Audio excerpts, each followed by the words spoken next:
Halo, Assalamualaikum warahmatullahi wabarakatuh. Perkenalkan, nama saya Anissa Aulia. Saya berasal dari Kadis IPA YN Bengkulu University. Baiklah, pada pembahasan kali ini kita akan membahas materi tentang klasifikasi materi dan perubahannya. Kompetensi dasar kita hari ini yaitu menjelaskan konsep campuran dan zat tunggal, unsur dan senyawa, sifat fisika dan kimia, perubahan fisika dan kimia dalam kehidupan sehari-hari. Tujuan pembelajaran yang pertama yaitu dapat menggolongkan karakteristik materi, yang kedua menjelaskan perbedaan unsur, senyawa, dan campuran, menyelidiki bahan-bahan alam yang dapat dijadikan sebagai indikator alami, dan yang keempat menjelaskan perbedaan berbagai metode pengukuran campuran. Pengertian materi. Materi atau zat adalah segala sesuatu yang memiliki massa dan menempati ruang. Contoh materi seperti gula, air, garam, paku, emas, arang, asap, dan lain-lain. Yang kedua yaitu klasifikasi materi. Berdasarkan wujudnya, materi terbagi menjadi tiga, yaitu padat, cair, dan gas. Benda padat contohnya seperti kayu, benda cair seperti air, dan gas seperti gas dalam balon. Zat padat. Sifat-sifat zat padat itu yang pertama, zat padat mempunyai bentuk dan volume tertentu. Jarak partikel sangat rapat. Partikel pada zat tidak dapat bergerak bebas. Yang kedua, zat cair. Zat cair bentuknya berubah-ubah dan tergantung media yang digunakan. Contohnya tadi seperti air kan. Air itu kalau kita masukkan ke dalam piring, dia akan mengikuti bentuk piring. Atau air kalau kita masukkan ke dalam gelas, dia akan mengikuti bentuk gelas. Itu maksudnya yang bentuknya berubah-ubah tergantung media yang digunakan. Kemudian mempunyai volume tertentu, ya seperti saja. Kemudian jarak antar partikel lebih renggan. Partikel zat cair dapat bergerak bebas namun terbatas. Yang ketiga, zat. Zat tidak memiliki volume dan bentuk tertentu. Jarak antar partikel sangat renggan. Partikel pada zat gas bisa bergerak bebas. Nah, ini contoh susunan partikel pada tiga zat tersebut. Yang zat padat itu dia rapat. Zat cair dia bisa bergerak bebas tapi dia terbatas. Sedangkan zat gas dia pergerakannya bebas.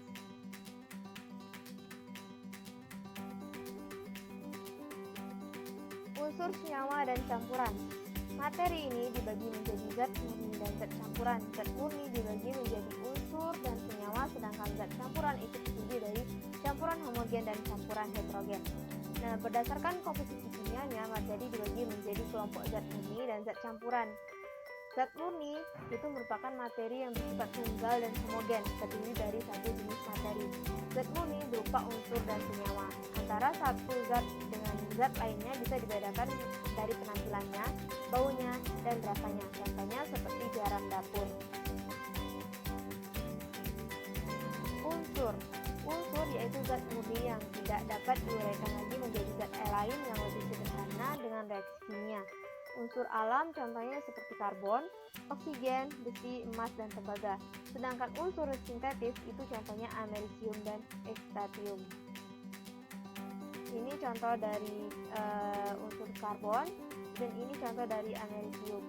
Nah, kemudian unsur alam itu dibagi menjadi dua, yaitu unsur logam dan unsur non-logam. Unsur logam dan unsur non-logam terdiri dari, sebagian dari unsur logam seperti aluminium, aurum, argentum, atau kalau dia dalam bahasa Indonesia aluminium itu seperti aluminium, aurum itu emas, argentum perak. Nah, ini lambang-lambang dari aluminium Al, aurum Au, argentum Ag, kalsium Ca, dan lain sebagainya. Sedangkan unsur non-logam itu terdiri dari oksigen atau dilambangkan dengan O, hidrogen dilambangkan dengan H, karbon dilambangkan dengan C, sulfur atau garam dilambangkan dengan S, fosfor dilambangkan dengan P, nitrogen dilambangkan dengan N, dan yodium dilambangkan dengan I. Perbedaan unsur logam dan non-logam. Nah, unsur logam dan non-logam ini berbeda. Nah, salah satunya yaitu kalau unsur logam dia berwujud padat kecuali raksa. Kemudian dia bersifat kuat dan dapat ditempa. Kemudian yang ketiga dapat mengatakan listrik dan panas atau bersifat konduktor. Nah, sedangkan unsur non-logam dia dapat berwujud zat padat, cair, dan gas, bersifat tapu dan tidak dapat ditempa, kemudian tidak dapat menghantarkan listrik dan panas atau bersifat isolator kecuali grafit.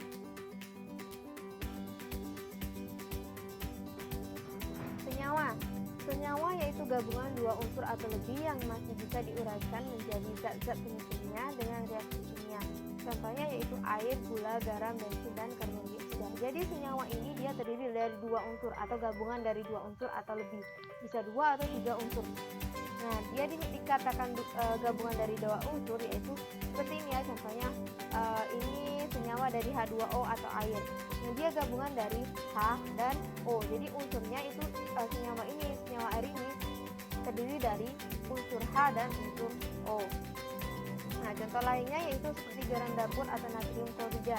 Dia terdiri dari unsur natrium dan klorin, sedangkan gula tebu atau sukrosa dia terdiri dari karbon, hidrogen, dan oksigen. Yang ketiga yaitu campuran. Campuran adalah suatu materi yang terdiri atas dua zat atau lebih yang masih mempunyai sifat zat asalnya. Campuran dibagi lagi menjadi dua, yaitu campuran homogen dan campuran heterogen.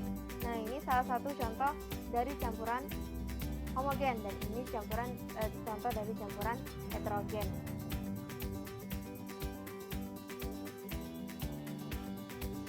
Campuran homogen yaitu campuran yang tidak dapat dibedakan zat-zat yang tercampur di dalamnya. Contohnya yaitu larutan garam, larutan sirup, dan larutan gula. Jadi kalau kalian pernah kan mencampurkan air dengan gula misalnya. Kalau kita aduk-aduk sampai gulanya larut, itu tidak bisa lagi dibedakan mana yang garamnya dan mana lagi yang ininya. Jadi dia campuran homogen ini dia nggak bisa dibedakan lagi zat-zat penyusunnya. Nah, dalam campuran itu ada yang namanya larutan. Nah, larutan ini terdiri dari zat pelarut dan zat pelarut. Kalau misalnya air garam, nah apa itu zat pelarut dan zat pelarutnya? Nah, kalau dalam larutan garam itu pelarutnya itu air, karena air itu lebih banyak daripada garam.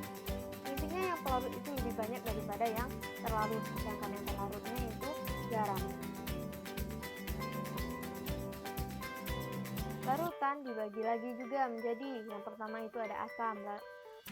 Ciri-ciri larutan asam yaitu rasanya masam, tidak boleh dicoba kecuali dalam makanan ya. Misalnya kalau asam ini bisa kita temukan pada jeruk misalnya. Kemudian dapat menimbulkan korosi. Jadi asam ini bisa menimbulkan korosi atau pengkaratan. Kemudian mengubah kertas warna biru menjadi merah. Contohnya terdapat pada jeruk dan pisang. Yang kedua basa. Sifat-sifat basa yaitu yang pertama mempunyai rasa agak pahit, tidak boleh dicoba. Terasa licin dan di kulit, kemudian mengubah kertas warna merah menjadi biru. Contoh dari basa ini misalnya seperti sabun. Nah, kalau kalian pernah mencicipi sabun atau pernah mandi nih nggak sengaja kemakan sabun, nah itu rasanya pahit. Ini ya, larutan basa itu lakmus merah dia berubah jadi biru, sedangkan kalau larutan asam dia kalau lakmus biru, kalau dicelupkan ke larutan asam dia akan berubah menjadi merah. Indikator asam basa. Nah, indikator ini yaitu bukan cara alat untuk bisa mengetahui apakah ini asam, apakah ini basah gitu. Nah, kalau indikator buatan contohnya seperti menggunakan kertas lakmus tadi ya kayak tadi. Kemudian kalau indikator alami contohnya menggunakan ekstrak kunyit bunga mawar, kubis merah, kubis ungu, dan bunga kembang sepatu. Nah, ini contoh dari kertas lakmus itu. Yang D ya garam. Ini senyawa garam yang paling dikenal adalah garam dapur atau nama senyawa kimianya natrium klorida NaCl. Nah, garam digunakan dalam kehidupan untuk industri pupuk, obat-obatan, pengolahan makanan, dan bahan pengawet. Contoh reaksi asam dan basa yang membentuk berbagai jenis garam adalah seperti HCl plus NaOH menghasilkan NaCl plus H2O. Jadi ini yang garamnya ya. Atau asam klorida plus natrium hidroksida menghasilkan garam NaCl plus air. Yang kedua, campuran heterogen. Campuran heterogen yaitu campuran yang penyusunannya mudah dibedakan. Contohnya yaitu batuan granit, beton, caur, kayu, larutan air dan pasir. Nah, ini misalnya kita mencampurkan antara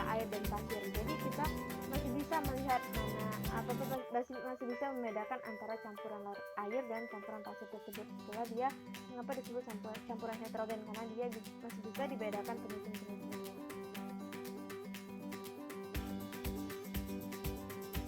Perbedaan unsur senyawa dan campuran.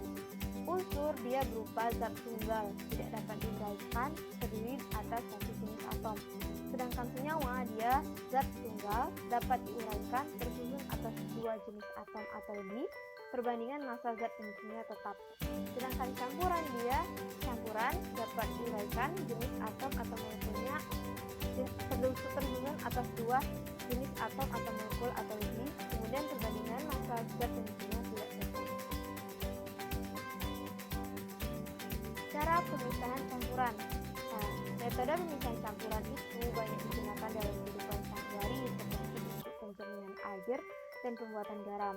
Beberapa metode pemisahan campuran yang sering digunakan antara lain yang pertama filtrasi atau penyaringan. Nah, penyaringan adalah metode pemisahan campuran yang digunakan untuk memisahkan cairan dan padatan yang tidak larut berdasarkan pada perbedaan ukuran partikel-partikel yang bercampur. Jadi dia kalau filtrasi itu dia berdasarkan perbedaan ukuran dari partikel-partikelnya. Ya, misalnya kita memisahkan antara larutan garam dan pasir tadi. Nah, bisa kita menggunakan kertas saring untuk melakukan filtrasi atau penyaringan. Yang kedua, sentrifugasi. Apa itu sentrifugasi? Sentrifugasi ini merupakan metode yang dilakukan sebagai pengganti filtrasi jika partikel padatan yang terdapat dalam campuran memiliki ukuran yang sangat halus dan jumlah campurannya lebih sedikit. Jadi sentrifugasi ini misalnya kita ingin memisahkan antara larutan kopi, gula, air. Jadi kalau misalnya dia sentrifugasi ini semacam alatnya kayak berputar kayak gitu. Kemudian distilasi atau pendinginan. Nah, digunakan untuk memisahkan suatu zat cair dari campurannya didasarkan pada perbedaan titik didih dari zat cair yang bercampur, sehingga saat menguap setiap zat akan terpisah.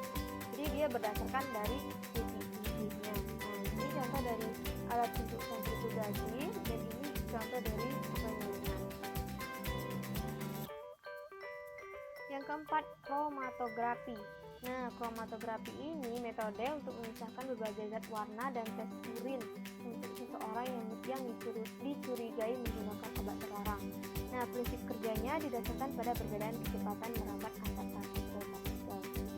Sublimasi merupakan prinsip kerja atau metode pemisahan campuran dengan cara sublimasi didasarkan pada campuran zat yang memiliki satu zat yang dapat menyublim. Apa itu menyublim? Menyublim itu menguap kayak gitu. Perubahan wujud padat ke wujud gas, jadi dia menguap, sedangkan zat yang lainnya tidak dapat menyublim. Contoh sublimasi ya. Jadi campuran kapur barus dan pasir, nah dia jadi menguap. Ini yang dinamakan menyublim.